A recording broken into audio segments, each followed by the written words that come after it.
Before we get to the show for today, I want to thank our sponsor, Anchor.fm. As you probably have heard by now, SportsWire has moved to Anchor.fm for its podcast hosting and distribution. It's the easiest way to make a podcast, and let me explain why. Main reason is that it's free.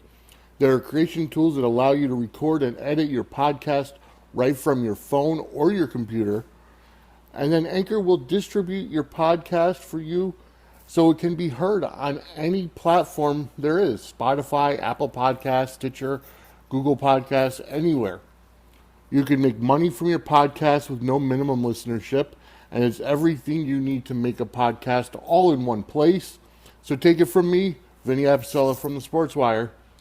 Download the free Anchor app or go to Anchor.fm to get started.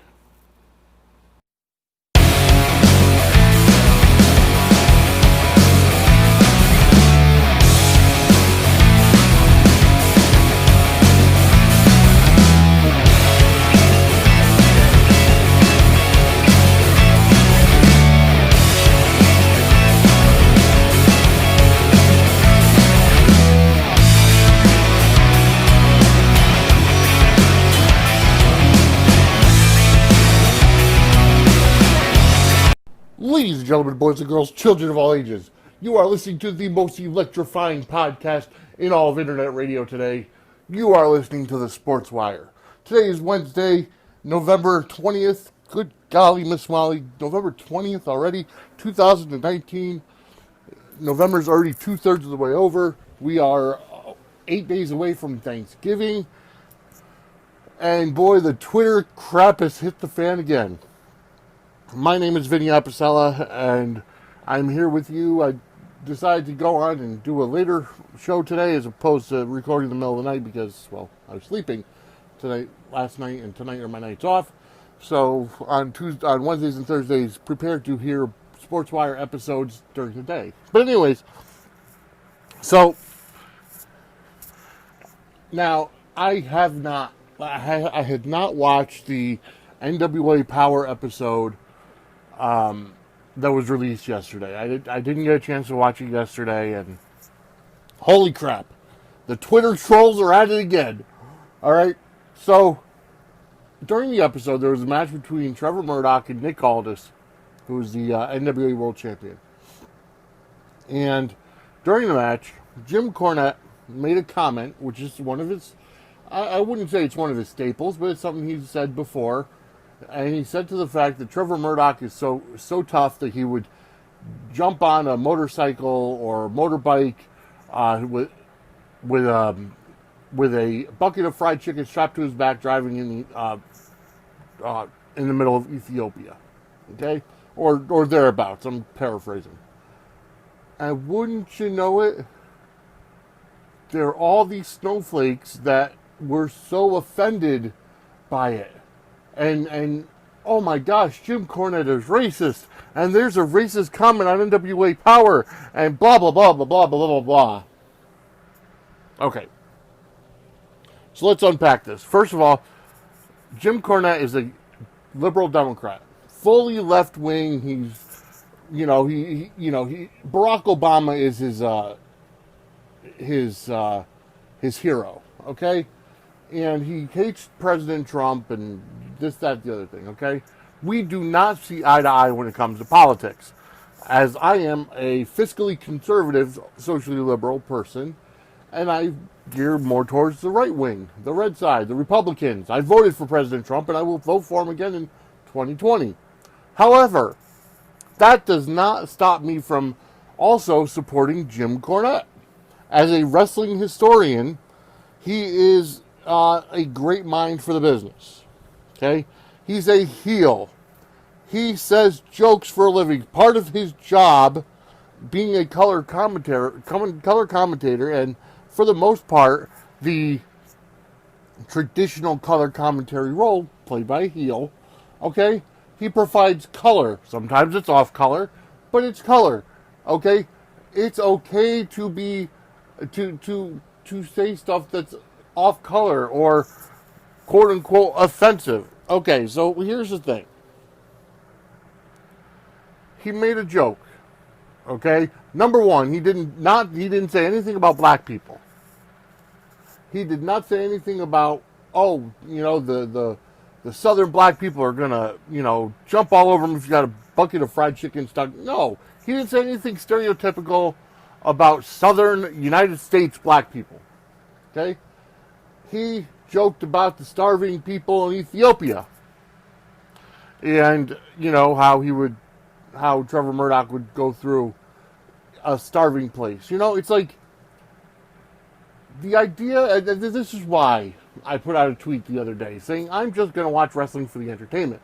But the fact is, nobody allows wrestlers to entertain anymore. Everything's got to be cookie cutter, politically correct, down the line. You can't toe the envelope anymore. Good God, where were these people during the Monday Night Wars, during the Attitude Era? Okay, some of that stuff doesn't hold up today, but you know what? It's okay. It happened. Now, Jim Cornette saying this in 2019, and people are all up in arms saying, oh, he's being racist. No, he didn't say anything. It could be, not everybody, number one, in Ethiopia is black. Okay, there are some white people there. Okay, and big deal. Do you remember the South Park episode with Starvin' Marvin? How many times does South Park go off color with their jokes? And they're still on today after 25 years or 25 seasons, whatever it is, or more. I mean, good God. Okay, I'm not black. Okay, I'm a white guy. But that doesn't stop me from calling out people who are too overly sensitive. It's the same people that are... Here's the problem that I see. Jim Cornette, like I said, is a liberal Democrat, big left-winger. And how many people that are crying about him being racist are left-wing liberals? They're snowflakes. That's it. They're so fragile. And their feelings got hurt. And oh, good God, I'm so sorry. I'm so upset. Give me a break. Give me a break. He's a heel. It's okay. How many times did Bobby the Brain Heenan call everybody humanoids? It was a joke. It was a joke. But see, here's the problem. You can't joke anymore. You can't joke anymore in this world, in this society. And this is what we call the post-Obama society.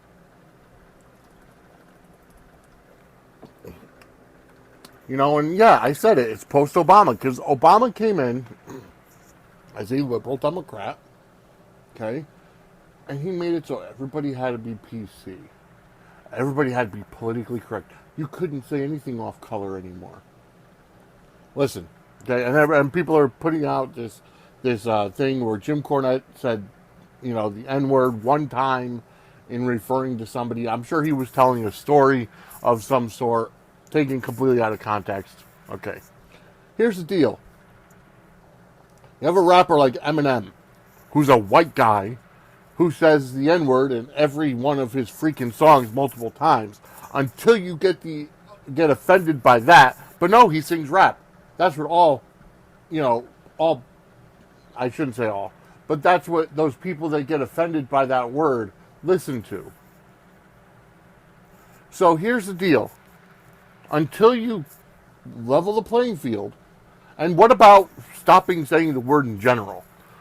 Because I've heard it as a term of endearment between two black people. Hell, my ex-girlfriend who's white, but according to her, she's part hood. She said it to a black guy, and they're okay with it because they take off the ER and put the A, and it's a term of endearment. But I can't say it. If I say it, I'm racist. If Hulk Hogan says it, oh my gosh, he's racist. Until you level the playing field and get rid of the goddamn word, you can't cry racism. Because the only time, and I'm not saying there aren't racist people out there. What I'm saying is, and I've said this before, and I said the same thing with the Jordan Miles controversial garbage. He's another one, ACH. He could go elsewhere. He supposedly quit WWE, but they haven't released him. He's still under contract, so he's still taking their money. They should get rid of him. You know, let him try crying discrimination. He's the one that started it. But anyways, I said the same thing, okay? If you are constantly looking for racism in something, okay, you need to look in the mirror about who has racism in their heart. There are things that may be off color, that may be, that may be inappropriate, off color, in poor taste, but that doesn't make them racist. Because racism, as I've said before, implies intent. Okay? And that's the thing. It implies intent. You have to intentionally say something hateful against black people or Asians or whatever. Excuse me. Sometimes my throat gets dry when I go on a rant.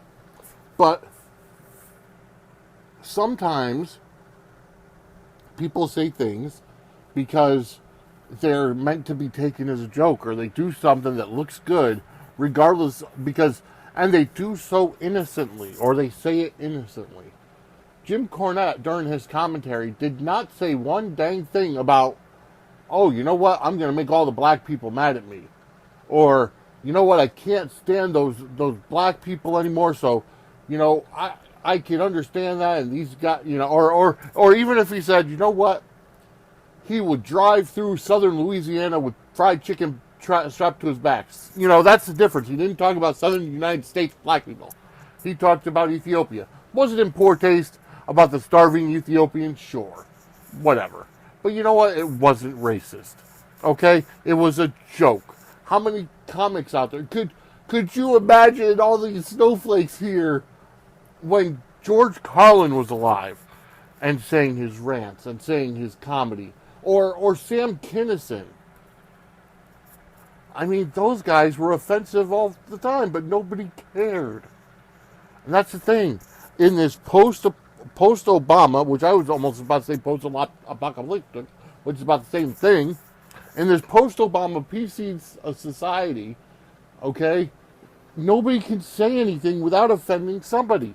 And it's ridiculous. If you are that fragile, get help. Go seek help. Go talk to somebody. Just today, actually, I was talking to my mother on the phone.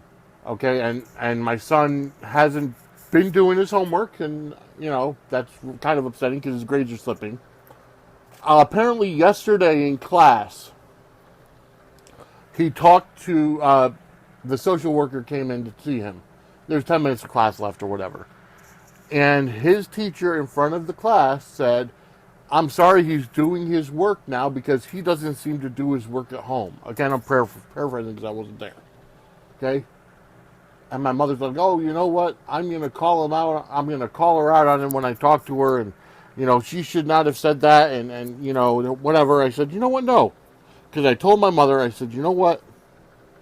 I said, I would much rather him be embarrassed in front of his friends for not doing his homework. Maybe it'll straighten his ass out. Okay, number one. Okay, and number two, no. Why would you call her out on it? Don't coddle him. Too many kids have grown up coddled with participation trophies.